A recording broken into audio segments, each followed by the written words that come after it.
Imaginemos por un momento entrar en una ciudad gigantesca. No una ciudad cualquiera. Una megaciudad moderna. Rascacielos. Túneles. Aeropuertos. Centrales eléctricas. Millones de personas moviéndose al mismo tiempo. Y ahora imaginemos algo todavía más inquietante.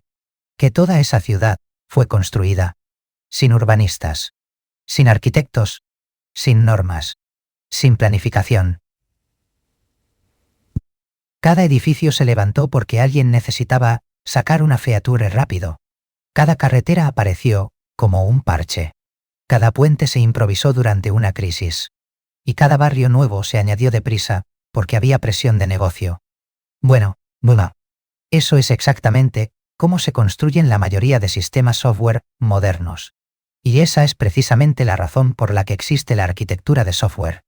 Porque llega un punto en el que escribir código deja de ser el verdadero problema. El problema pasa a ser: ¿cómo demonios hacemos que todo esto siga funcionando dentro de 5 años?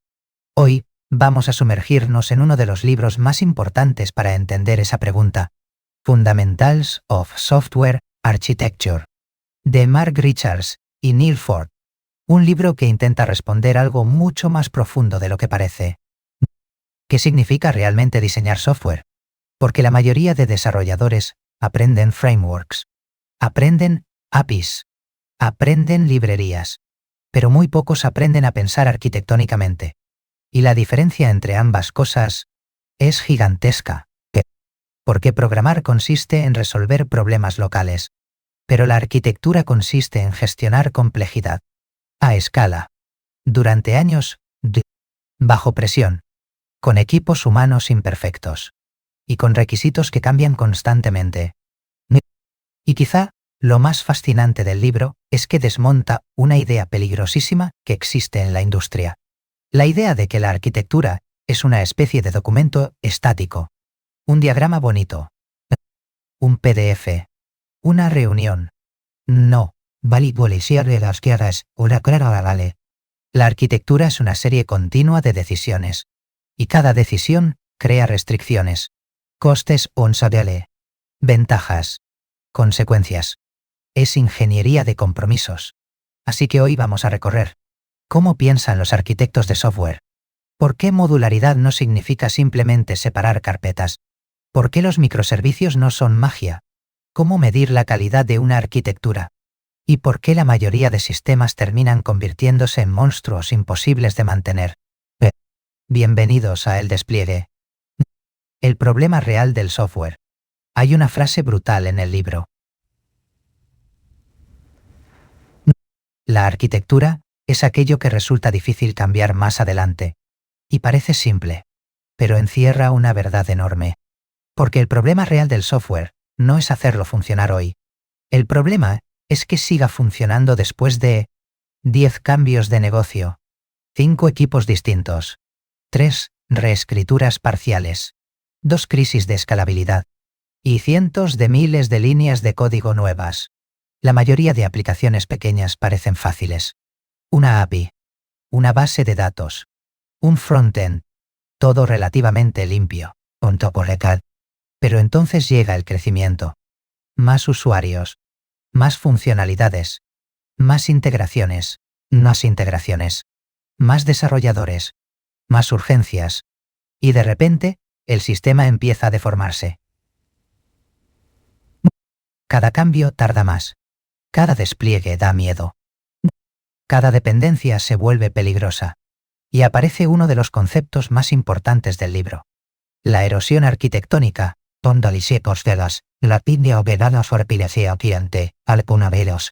que básicamente significa: la arquitectura que imaginaste al principio ya no coincide con la realidad del sistema. Y esto pasa siempre, porque el software vive, cambia, muta, se adapta. El problema es que muchas empresas tratan la arquitectura como si fuera algo que se diseña una vez y ya está. Pero Richards y Ford insisten muchísimo en esto. La arquitectura es evolutiva. Y eso cambia completamente la mentalidad. Un arquitecto no diseña una estructura perfecta e inmutable. Diseña sistemas capaces de cambiar sin colapsar. Y aquí aparece un concepto fundamental. Las características arquitectónicas. Las características arquitectónicas. Esto es probablemente una de las ideas más importantes del libro. Cuando construimos software, solemos obsesionarnos con funcionalidades. ¿Qué hace el sistema? Pero la arquitectura realmente se centra en otra pregunta. ¿Cómo debe comportarse el sistema? Y eso incluye cosas como escalabilidad, resiliencia, seguridad, rendimiento, disponibilidad, mantenibilidad, capacidad de despliegue, elasticidad, tolerancia a fallos. El libro llama a esto Architectural Characteristics. Y son críticas.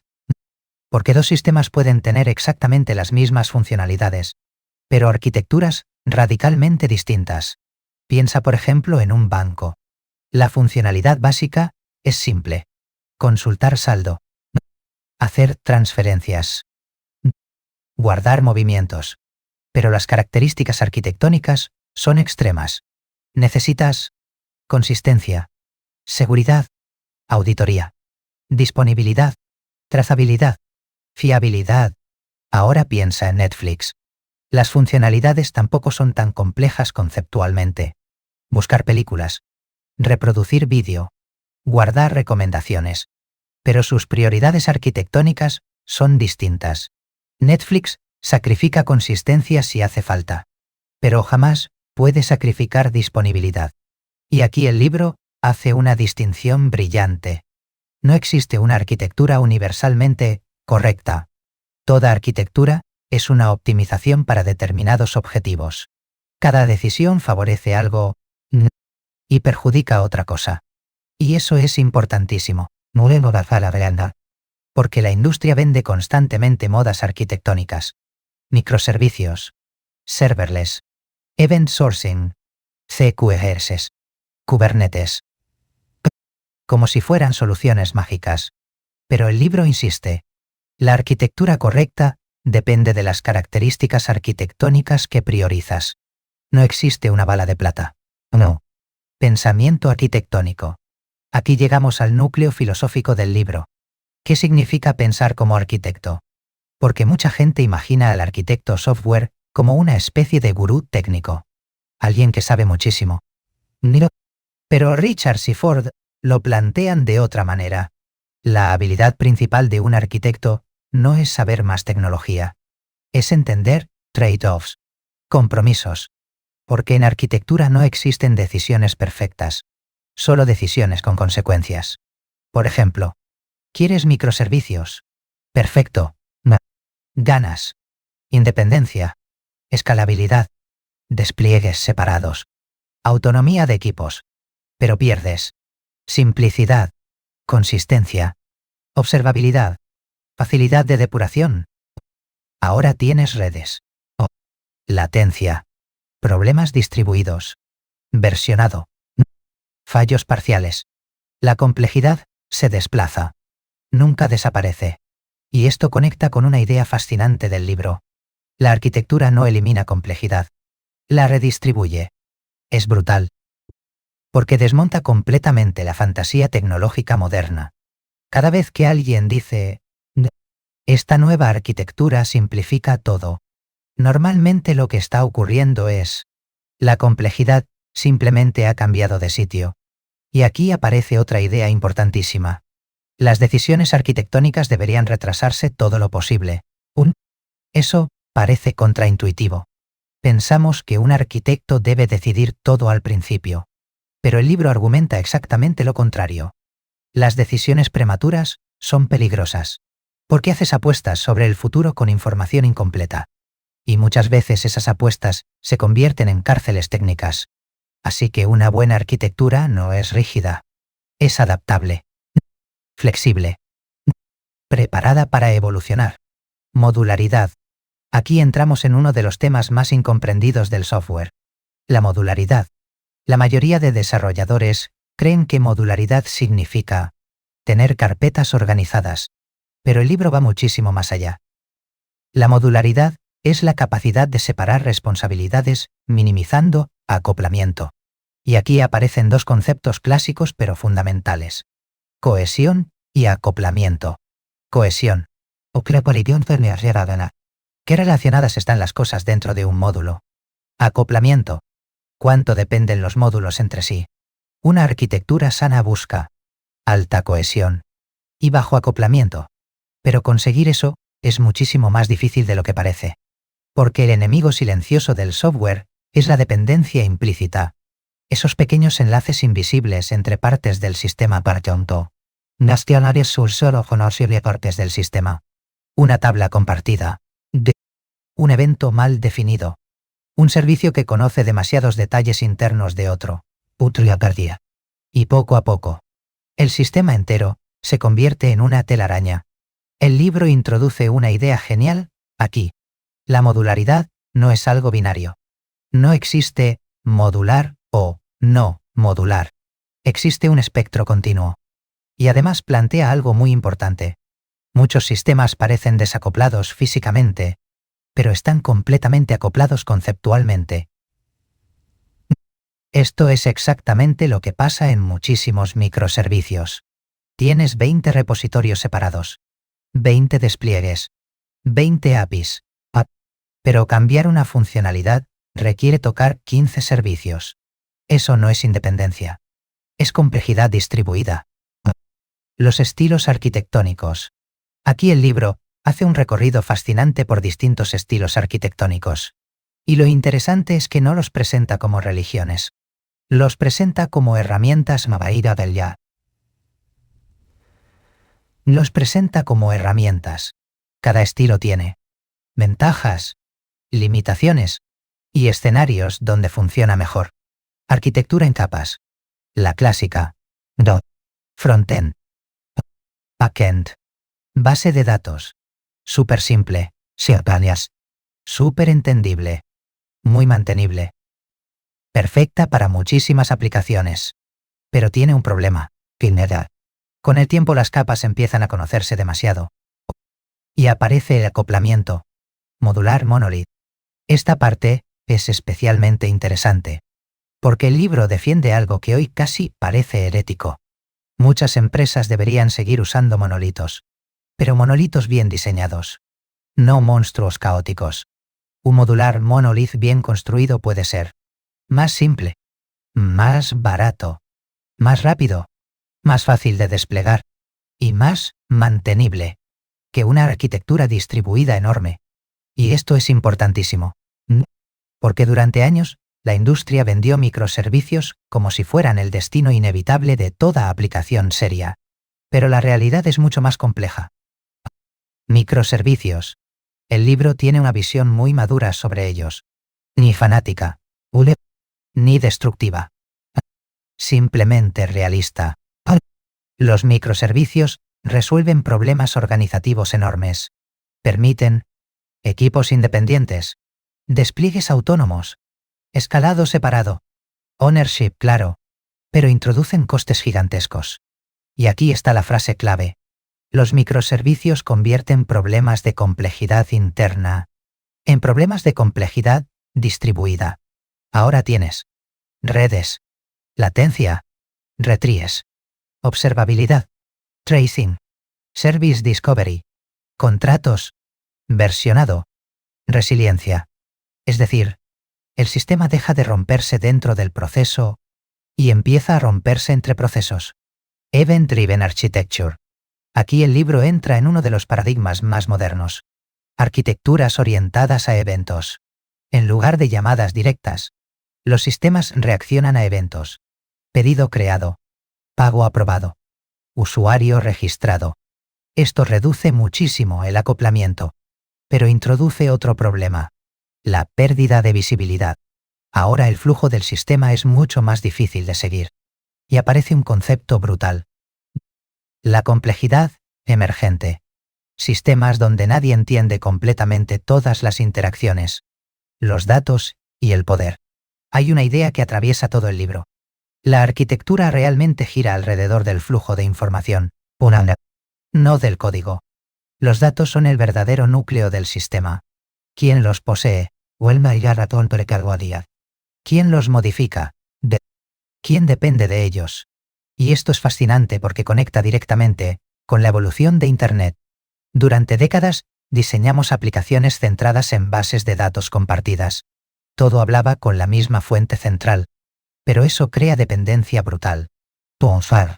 Entonces llegaron microservicios, event sourcing, CQRS, streams, y la industria empezó a fragmentar la información. Pero el libro insiste muchísimo en algo. Fragmentar datos también fragmenta verdad. Ahora aparecen inconsistencias, sincronización eventual, conflictos, duplicación. Y una vez más, no existe solución perfecta. Solo distintos compromisos. Fitness Functions. Esta probablemente es una de las partes más originales del libro. Las Fitness Functions. La idea es brillantísima. En ingeniería tradicional, las estructuras físicas se prueban constantemente. Puentes, aviones, motores. Entonces, ¿por qué el software rara vez valida automáticamente su arquitectura? Las Fitness Functions son pruebas automatizadas que verifican propiedades arquitectónicas. Por ejemplo, que ciertos módulos no dependan entre sí, que determinadas capas no se mezclen, que ciertos límites se respeten. Esto cambia muchísimo la mentalidad, porque convierte la arquitectura en algo verificable, no en una recomendación abstracta. Y aquí aparece otra idea potentísima. La arquitectura no debe vivir únicamente en documentos. Debe vivir en el código, en restricciones reales, en automatización, en reglas ejecutables. La arquitectura como reflejo humano. Quizá la idea más profunda del libro no es técnica, es humana. La arquitectura software refleja estructuras organizativas. Esto conecta directamente con la famosa ley de Conway. Las empresas terminan construyendo sistemas que reflejan cómo se comunican internamente. Si tienes departamentos aislados, construirás software aislado. Si tienes burocracia, crearás sistemas burocráticos. Si tienes equipos caóticos, crearás arquitecturas caóticas. Y esto es fascinante, porque significa que muchos problemas arquitectónicos no son realmente tecnológicos. Son problemas organizativos, problemas de comunicación, problemas humanos. Por eso muchísimas transformaciones técnicas fracasan, porque intentan cambiar la arquitectura sin cambiar la estructura social que la produce. La gran ilusión tecnológica. El libro desmonta constantemente una fantasía muy común en tecnología, la idea de que existe una arquitectura definitiva, la arquitectura perfecta. No existe, porque el software opera dentro de un entorno cambiante. Negocio, usuarios, equipos, mercados, escala, tecnología. Todo cambia. Así que el verdadero objetivo arquitectónico no es alcanzar perfección, es maximizar capacidad de adaptación. Y eso cambia radicalmente cómo vemos el software. El software deja de ser un producto estático y se convierte en un organismo evolutivo. Conclusión. Después de leer Fundamentals of Software Architecture, queda una sensación muy curiosa, Pontosiel, porque el libro no intenta venderte una tecnología concreta. No intenta convencerte de usar microservicios, Kubernetes, eventos, serverless, ni ninguna moda. Lo que intenta enseñar es una forma distinta de pensar, una mentalidad. La mentalidad arquitectónica. Entender que cada decisión técnica tiene consecuencias humanas. Cada abstracción introduce costes. Cada simplificación desplaza complejidad a otro lugar con torset. Y cada sistema exitoso no es el más elegante. Es el que consigue sobrevivir al cambio. Porque al final, la arquitectura software no trata realmente sobre código. Trata sobre tiempo. Cómo construir sistemas capaces de resistir años de evolución, presión, crecimiento, caos y errores humanos. Y quizá esa sea la gran lección del libro. Que los mejores arquitectos no son quienes diseñan sistemas perfectos. Son quienes diseñan sistemas capaces de seguir evolucionando, incluso después de que sus creadores originales hayan desaparecido. Y eso convierte la arquitectura software en algo mucho más parecido al urbanismo, a la biología o incluso a la política, que a la programación tradicional, porque en el fondo, construir software a gran escala significa organizar comportamiento humano dentro de máquinas. Y probablemente por eso es tan difícil. Reflexión final. Hay algo profundamente irónico en toda esta disciplina. Pasamos décadas intentando domesticar la complejidad. Creamos patrones, arquitecturas, metodologías, frameworks, principios, automatizaciones, y aún así, los sistemas continúan degradándose, continúan mutando, continúan alejándose lentamente de la visión original.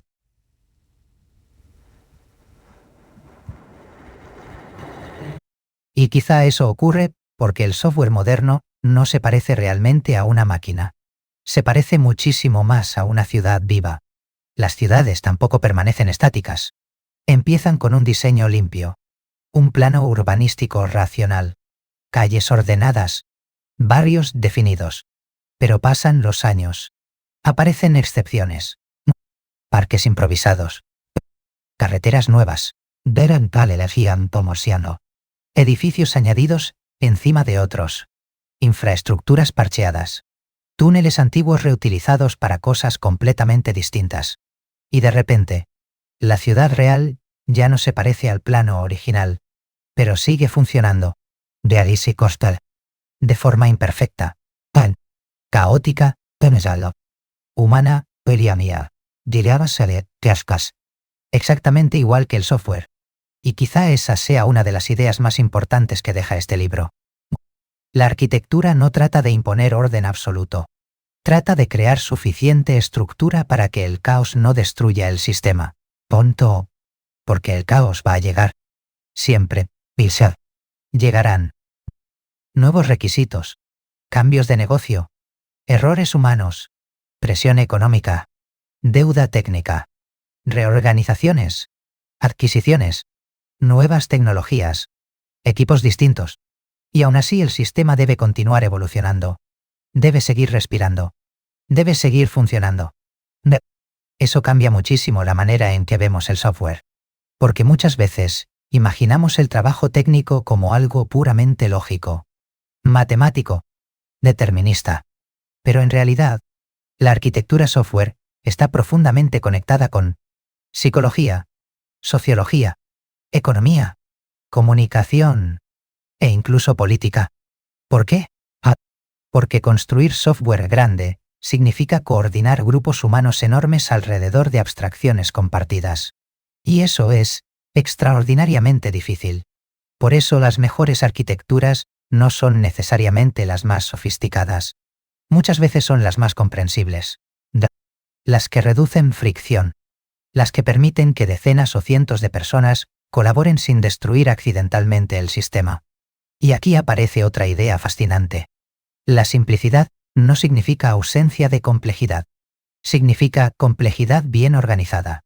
Eso es importantísimo. Porque la industria tecnológica está obsesionada con la novedad. Cada pocos años aparece una nueva ola. Microservicios. Serverless. Kubernetes. Event sourcing. Inteligencia artificial. Agentes autónomos. Y muchas veces se venden como si fueran revoluciones absolutas. Pero los problemas fundamentales siguen siendo exactamente los mismos. Como organizar sistemas, minimizar acoplamiento, gestionar dependencias, mantener flexibilidad, escalar equipos, reducir fricción y sobrevivir al cambio. Eso no ha cambiado desde hace décadas.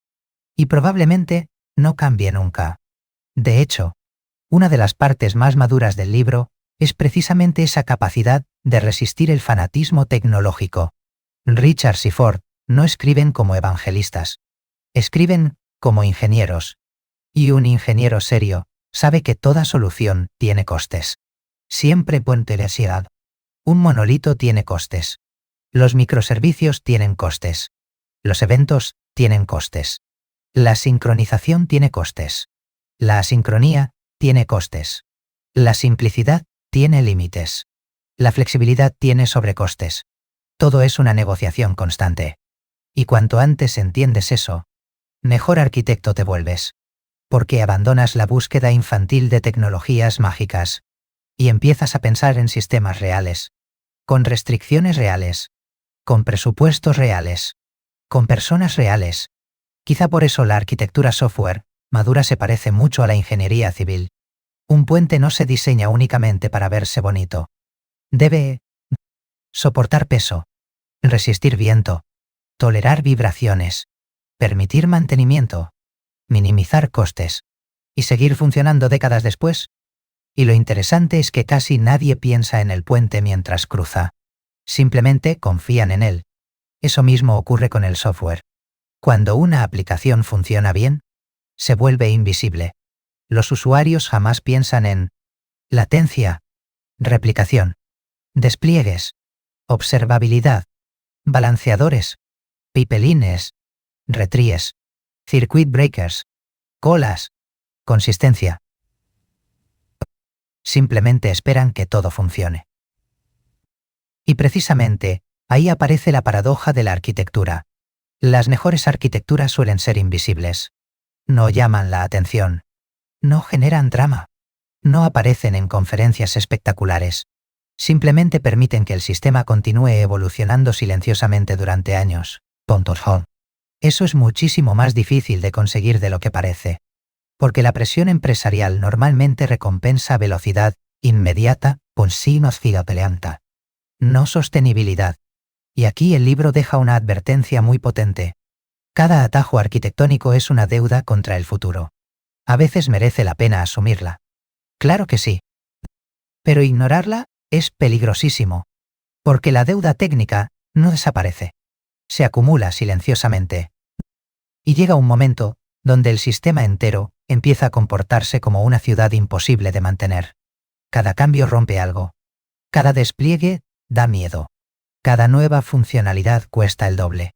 Y entonces ocurre algo muy interesante psicológicamente. Los equipos empiezan a perder confianza en el sistema, Y cuando los ingenieros dejan de confiar en su arquitectura, la velocidad de desarrollo colapsa. No por limitaciones técnicas, por miedo. Eso es fascinante, porque demuestra que la arquitectura también afecta directamente al comportamiento humano. Una buena arquitectura reduce ansiedad, reduce incertidumbre, reduce fricción cognitiva, permite experimentar. Permite cambiar cosas con seguridad. Y quizá por eso, los mejores sistemas no son los más complejos. Son los que consiguen mantener claridad, incluso bajo crecimiento extremo. Y esa claridad requiere disciplina. Porque el software tiende naturalmente al desorden. Cada parche, cada excepción, cada dependencia rápida, cada solución urgente, empuja lentamente al sistema hacia la entropía. Así que la arquitectura realmente consiste en luchar continuamente contra esa entropía. No una vez, todos los días. En cada pull request, en cada decisión, una de cada media, en cada conversación técnica, conversación técnica. Y eso convierte la arquitectura en algo muchísimo más orgánico de lo que solemos imaginar. No es una actividad separada del desarrollo. Es una propiedad emergente de miles de pequeñas decisiones acumuladas durante años. Por eso, cuando miramos sistemas gigantes como Amazon, Netflix, Spotify, Google, Uber, lo realmente impresionante no es solo la escala técnica. Es la capacidad organizativa que existe detrás. La capacidad de coordinar miles de ingenieros alrededor de principios arquitectónicos compartidos. Y probablemente esa sea la habilidad más difícil de todas. No escribir código. Construir sistemas donde miles de personas puedan modificar código simultáneamente sin destruir el producto. Eso sí es ingeniería. Y quizá ahí está la reflexión más importante de todo este viaje.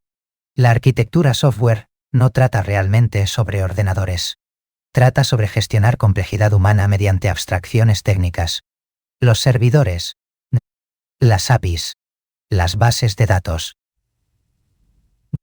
Los eventos son solo herramientas. El verdadero desafío siempre ha sido el mismo. Cómo coordinar inteligencia colectiva a gran escala, cómo construir estructuras capaces de sobrevivir al cambio, cómo mantener claridad en medio del caos, y cómo seguir evolucionando sin colapsar bajo nuestro propio peso. Fundamentals of Software Architecture no ofrece respuestas definitivas. Y precisamente por eso es tan valioso. Porque enseña algo mucho más importante que una tecnología concreta. Enseña criterio. La capacidad de pensar en sistemas. La capacidad de entender consecuencias. Y la capacidad de aceptar que toda arquitectura es temporal. Porque el software nunca termina realmente. Solo continúa transformándose. Gracias por acompañarnos hoy en el despliegue. Nos escuchamos en el próximo análisis.